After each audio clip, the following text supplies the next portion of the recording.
session. If you have any questions about the status of your cell phone, now might be a good time to check. Guys, why don't we go ahead and settle in for some meditation, and then I'll invite some comments in the second half of our half hour together. Let's go ahead and settle into a comfortable meditation posture, the most important feature of which is for our spine to be straight and relaxed. A straight spine facilitates unrestricted flow of our internal energy winds.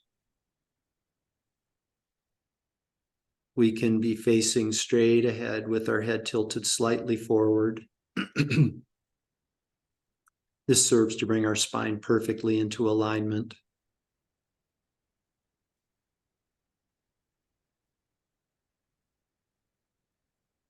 Our mouth is closed, our jaw is relaxed. And if you haven't already done so, please go ahead and softly close your eyes.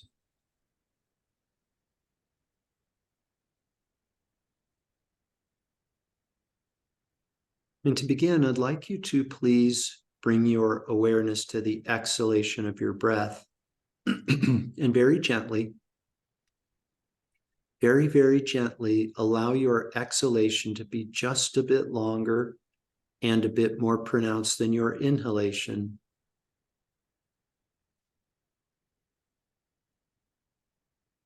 Please feel free to experiment with pausing briefly at the bottom of each exhalation. This meditation technique will allow both your physical body and your mind to start to settle and rest, to become quiet and still.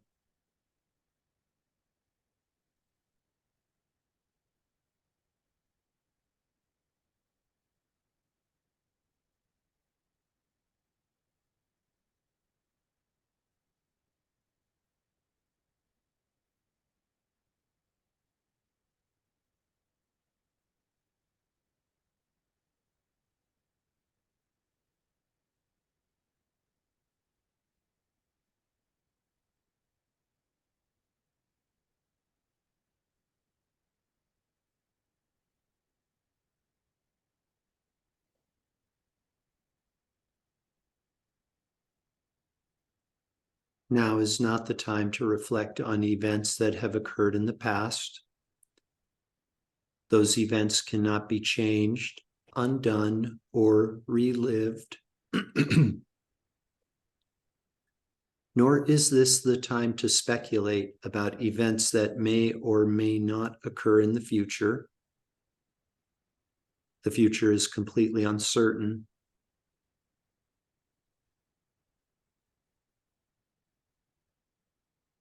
Now is the time to be fully present here in this moment.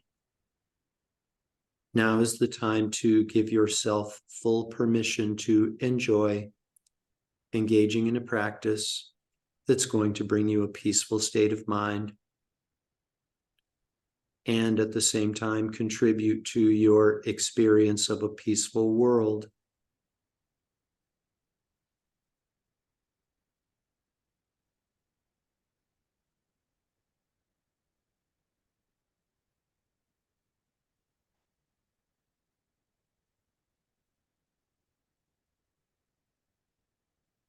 There is an aspect of the body that is referred to sometimes as the inner body. Some schools of meditation refer to it as the subtle body. And by coming into contact with your inner body, you can make manifest a very supple, tranquil state of awareness. So to accomplish this, I'd like you to please draw your awareness inside of your body and become aware of sensations. These sensations may start in your hands and your feet in the form of a tingling, perhaps a lightness, perhaps a heaviness, perhaps a pulsation.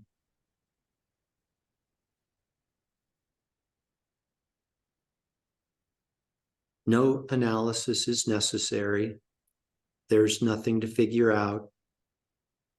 Just be the silent observer of these sensations and allow an even more tranquil, supple, non-conceptual state of awareness to emerge.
It may be that the sensations begin to travel up into your arms and your legs,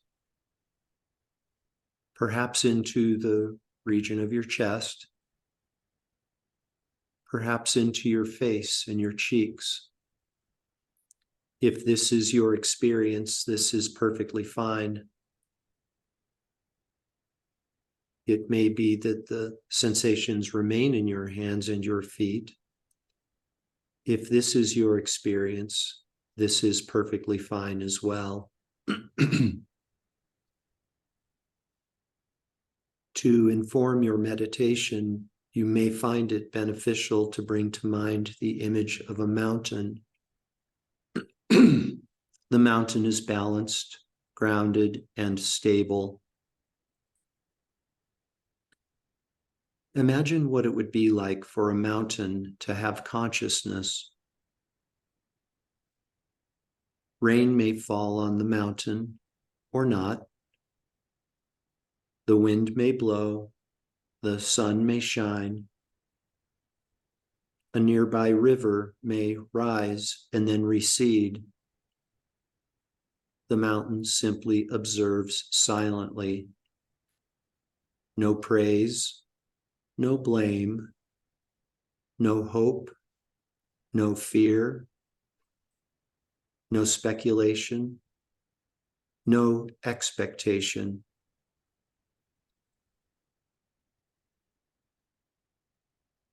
Please continue to observe sensations within your own body mountain.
Now, very gently, please redirect your awareness.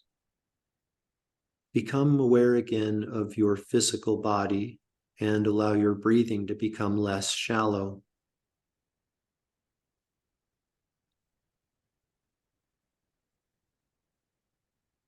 Taking deeper and deeper breaths, become aware again of the garments of clothing resting on the surface of your body.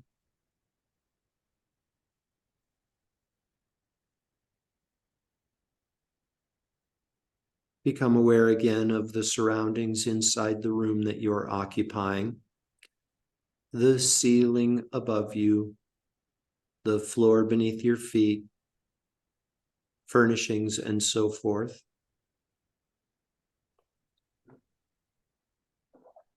Allow your awareness to extend outside of the room that you're occupying.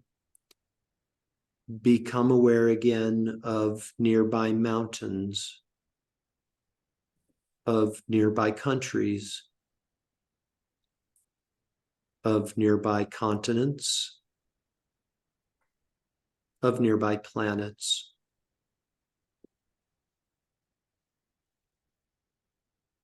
We dedicate all of the merit, all of the positive energy from this morning's meditation to world peace.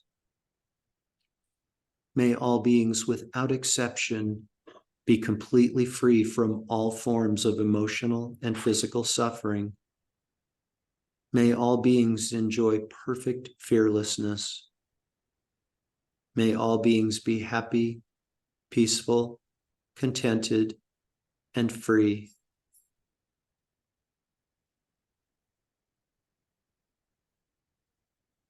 Completely fill up your belly and lungs with air, and when you're ready, you can open your eyes and bring your meditation to an end.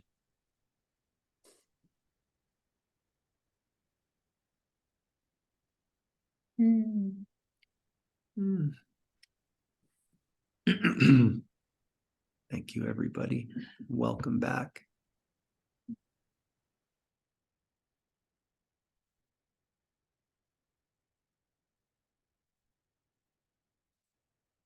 So this is our first time back together after a 3-month break. Really, we've been on break basically for the entire summer, and I've been thinking about the benefits of taking a break like that. So this Friday morning meditation group started really in January of 2021, right? With the 30-day meditation program that we did, like meditate for 30 days in a row. So we did those meditations, and then we had classes all the way through the end of 2021, did another 30-day program in January of 2022, did meditation classes throughout 2022, and then into the first 5 months of 2023. That's like a really, really long time to do meditation on a continuous basis without a break. And I have to say that if I had it to do over again, I wouldn't have gone so long without a break. I mean, I'm not saying that I'm like reflecting on the past, things I can't change or undo, but it's just it wasn't terribly skillful, because I think we need time through a break. And there's actually something in the sutras called the effort of relaxation. And what that basically means is taking a break from our Dharma practice, our meditation practice, whatever our spiritual practice might look. It's not abandon it, but maybe de-intensify. How about that for a word? And I personally have benefited from this 3-month break. Just because I've had a chance to kind of sit with the teachings and the meditations that we've been practicing over the last 2 years and 5 months. There's almost like a marinating that needs to take place with the teachings that we receive and the meditations that we perform. A marinating that takes place. And, I want to share with you I might have mentioned this in previous classes before, but there's something that I rely on, kind of a set of, and it's what I call the 4 surrenderings. The 4 surrenderings. I think surrendering can be such a powerful, kind of a powerful proactive tool that we can use. The first of the 4 surrenderings is surrender to the fact that you cannot control the world around you. and it involves a surrendering, because so much of our time is spent trying to do exactly the opposite: control external situations, plumbing challenges. For example, I'm looking at Janet as I say that. She's had a plumbing challenge. External situations, trying to control how other people behave, trying to control how other people think. At some level, there needs to be a surrendering to that and just wave the white flag. I give up. And there's wisdom in that. There's wisdom and strength in surrendering. It's not like a sign of weakness. It's a sign of wisdom, I think. So the first surrendering to the fact that you cannot control the world around you. Surrender to the fact that we don't really understand how the world around us exists. Surrender to the fact that we don't understand the way in which the world around us truly exists. That's a deep topic. We'll get into that another time.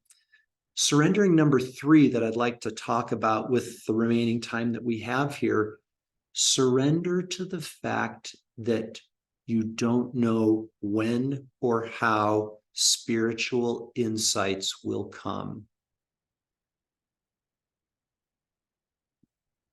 And that's a big one, and it's a tricky one. Surrender to the fact that you don't know how or when spiritual insights will come. Some of us spend a lot of time meditating. Some of us spend a lot of time praying, studying, and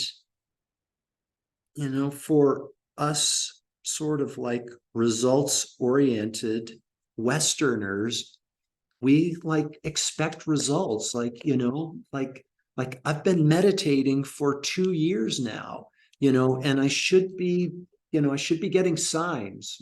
Something more should be happening than what's actually happening, right? Whatever that looks like. My practice of patience should be further along than it is. I should be more of a patient person than I am.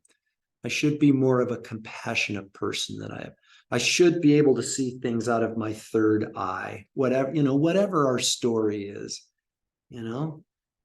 And if you haven't already learned, then let me tell you, it doesn't work that way. Yeah. We don't know how or when the insights are going to come, how or when the peace is going to come. Yeah. Another one of my little kind of mantra sayings is, set your intention, do your best, abandon hope for results. The rest is karma. And that really, at some level, I think all we can do is just plant seeds and trust that when the conditions are right, those seeds will germinate in the form of an insight. And we don't know when those insights are going to come or how they're going to come. One of my very first meditation teachers, a Buddhist monk whose name is Kelsang Dawa. Kelsang Dawa used the analogy he used a nautical analogy. He said that when you're on a ship, on a seagoing ship, you can change the course of your boat by 15 degrees, and for a long time it doesn't seem as though anything has changed. But then after a while, you realize, oh, we're going in a different direction now. That's kind of been my experience with spiritual insights. It's like when I least expect them, they come. It's like, oh, I responded differently to that encounter or to that mishap, or just my view in general has changed from what it was some time ago. It just sort of naturally and gradually changes.